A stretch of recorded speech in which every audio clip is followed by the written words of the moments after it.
आज की इस वीडियो में प्रश्नावली 1.2 को हम हल करेंगे।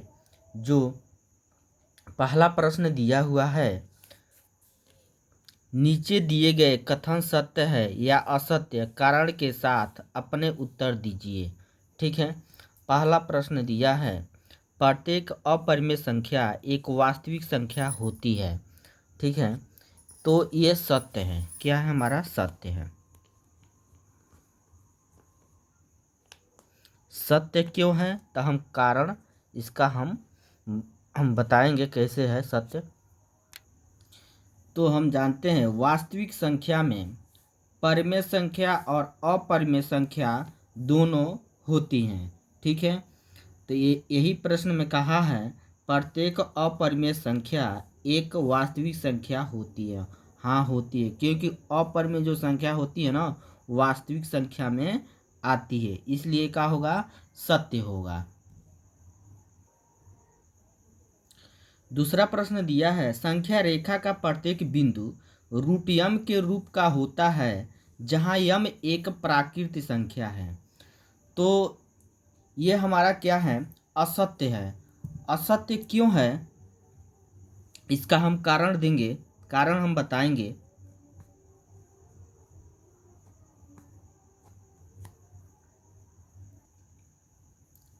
सबसे पहले तो एक संख्या रेखा हम खींचेंगे।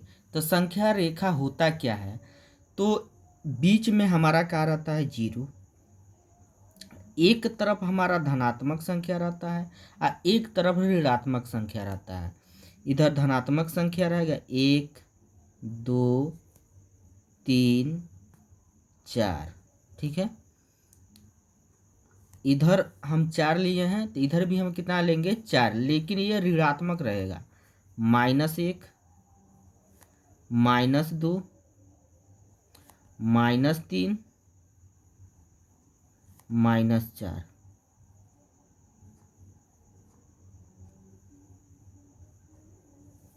ठीक है, जो संख्या रेखा है, इस संख्या रेखा पर जो हमारा बिंदु दिया है, बिंदु यानी जो अंक है, कह रहा है रूट यम के रूप का होता है जहां यम एक प्राकृत संख्या है। तो इस संख्या रेखा में हम देखेंगे प्राकृत संख्या क्या है? 1 है, 2 है, 3 है, 4 है। ठीक है, तो इस संख्या को हम किस में रखेंगे? रूट यम में। ठीक है, तो ये जब हमारा एक समझिए, ये यम के मान है, एक बार रखेंगे, फिर 2 को हम रखेंगे, एक बार 3 रखेंगे, एक बार 4 रखेंगे। किसके जगह? तो यम के जगह रखेंगे। ठीक है, तो यहाँ पर देख रहे हैं प्राकृत कहाँ है? प्राकृत संख्या, प्राकृत संख्या क्या है? पहले 1 है, तो हम रूट यम के जगह हम क्या रख रहे हैं? यम है ना, रूट में यम है। क्या है? रूट में यम। एक बार हम यम के जगह क्या रख रहे हैं? 1 रख रहे हैं, तो यम के जगह 1 रखेंगे। तो क्या रूट 1 का वर्गमूल क्या होता है? 1 होता है। ठीक है,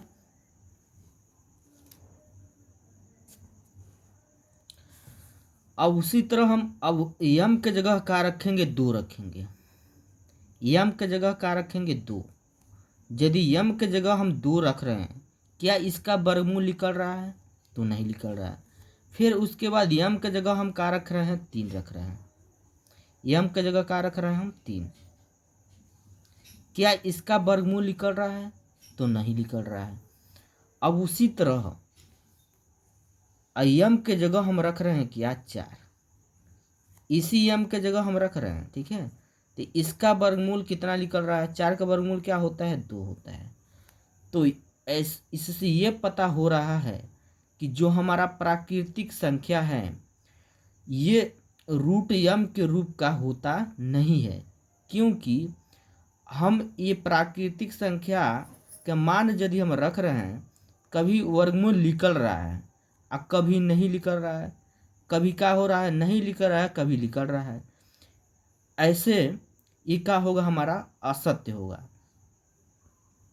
ठीक है, क्योंकि प्रश्न में कहा है रूट यम के रूप का होता है, तो रूट m के रूप का होता नहीं है, क्योंकि सबका वर्गमूल नहीं निकलता है। ठीक है, तो ये प्रश्न समझ आया होगा आपको। तीसरा प्रश्न दिया है, प्रत्येक वास्तविक संख्या एक अपरिमेय संख्या होती है। ये असत्य है। क्या है हमारा? असत्य। असत्य क्यों है, इसका कारण हम जानेंगे कि हम अभी पहला प्रश्न में बताए हैं कि जो हमारा वास्तविक संख्या होती है, वास्तविक संख्या, उसमें परिमेय संख्या और अपरिमेय संख्या होती है। लेकिन इस प्रश्न में कहा है कि प्रत्येक वास्तविक संख्या एक अपरिमेय संख्या होती है। ये केवल कह रहा अपरिमेय संख्या केवल होती है, नहीं, परिमेय और अपरिमेय दोनों होती है। इसलिए क्या होगा हमारा? असत्य होगा। ठीक है। दूसरा प्रश्न दिया है, क्या सभी धनात्मक पूर्णांकों के वर्गमूल अपरिमेय होते हैं? यदि नहीं तो एक ऐसी संख्या के वर्गमूल के उदाहरण दीजिए जो एक परिमेय संख्या है। तो हमको केवल उदाहरण एक देना है, तो कोई भी हम उदाहरण दे देंगे। जैसे मान लीजिए रूट में क्या है हमारा? 49 है। क्या है? 49। तो 49 किसका वर्गमूल होता है? तो 7 का होता है। इसका बटा कुछ नहीं है, तो क्या हमारा? 1 है। तो ये क्या हमारा? परिमेय संख्या है। यही हमारा क्या हो जाएगा? आंसर हो जाएगा। ठीक है।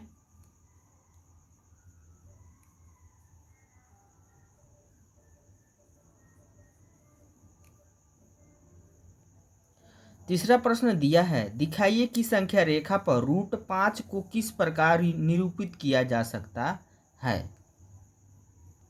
सबसे पहले जो यहाँ संख्या रेखा पर √5 दिया है, जितना हमारा अंक दिया रहेगा उतना ही सेमी का हम क्या करेंगे? रेखा खींचेंगे। ठीक है, तो यहाँ रूट में 5 दिया है, तो 5 सेमी का हम एक रेखा खींचेंगे।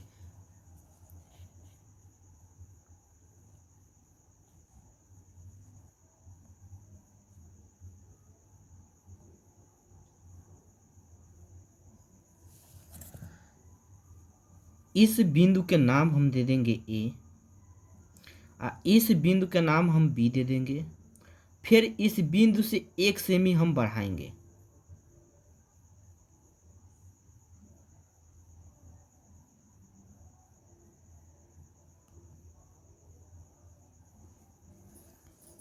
एक सेमी बढ़ाने के बाद इस बिंदु के नाम हम दे देंगे सी। अब प्रकार द्वारा यहाँ पर हम जो प्रकार होता है, उस प्रकार का जो सुई का नोक होता है उसको यहाँ पर रखेंगे, और पेंसिल का नोक जो है आधा से अधिक हम ले लेंगे इसका माप। एक चाप हम ऊपर लगाएंगे यहाँ पे, उसी नाप से एक चाप हम कहाँ लगाएंगे? नीचे। फिर पुनः सुई का जो नोक होगा प्रकार का बिंदु सी पर रखेंगे, और फिर उसी माप से एक चाप हम लगाएंगे ऊपर, एक चाप कहाँ लगा देंगे? हम नीचे लगाएंगे। बात समझ आया होगा आपको। ठीक है। अब उसके बाद से हम ऐसे सीधा रेखा हम मिला लेंगे। इस बिंदु का नाम हम ले लेंगे P, इस बिंदु का नाम हम ले लेंगे Q, और जो हमारा अर्धक हुआ है बिंदु O ले लेंगे। ठीक है। अब हम OC एक त्रिज्या ले लेंगे। OC का लेंगे? त्रिज्या प्रकार में। ठीक है। अब उसी त्रिज्या के माप लेकर एक हम अर्धवृत्त बनाएंगे। क्या बनाएंगे? एक अर्धवृत्त। ठीक है, ऐसे।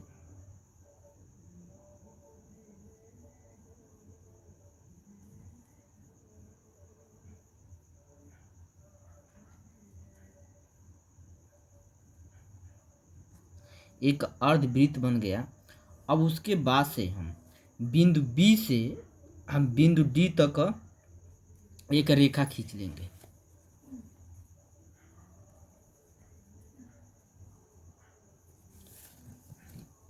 यही हमारा √5 हो जाएगा। यही क्या हो जाएगा? आंसर हो जाएगा। ठीक है। तो आप रचना लिख सकते हैं, ठीक है। तो रचना भी लिख लीजिएगा, हम बताए हैं जैसे वैसे ही क्या करिएगा, रचना लिख लीजिएगा।